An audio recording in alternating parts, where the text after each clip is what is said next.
Околу 2500 компании и општини имаат уште десетина дена да се вратат од регулиран на отворен пазар.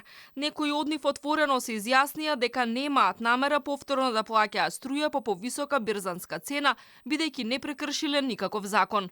Откако владата со одлука им наложи да се вратат назад на слободен пазар по нова година, а тие упорно одбиваат, сега министерот за економија Бектеши ќе бара други решенија.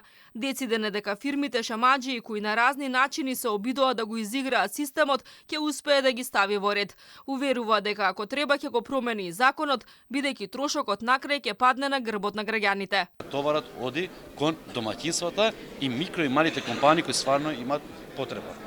Јас тоа нема да го дозволам и веќе одлуката е донесена како дополнителна одлука. Тие секако дека имаат право да се жалат, но јас сум убеден дека нивните жалби нема да бидат прифатливи. Ако има потреба, ќе го смениме и законот и тогаш веќе никогаш не ќе може да се вратат на. Огромни долгови за струја немаат само бизнисите и општините, туку и државните институции. Долговите достигнаа и до 40 милиони евра. Евана започна накратко со исклучување, а владата експресно реши со прераспределба на буџетски пари да им помогне да ги платат сметките за струја. Сепак не се одвои ниту половина од вкупната сума што се должи, туку едва и 16 милиони евра.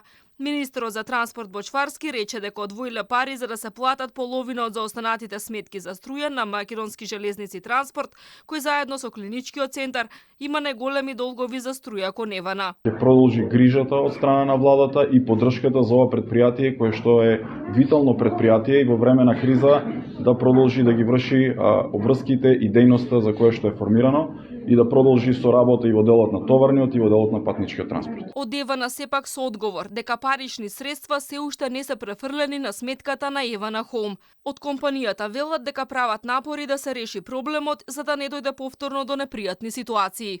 Министрот за економија уверува дека цената на струјата за домаќинствата ќе остане непроменета, а ќе се намали за малите потрошувачи. Конечната одлука за цената на струјата треба да ја донесе регулаторната комисија за енергетика најдоцна до крајот на месецов.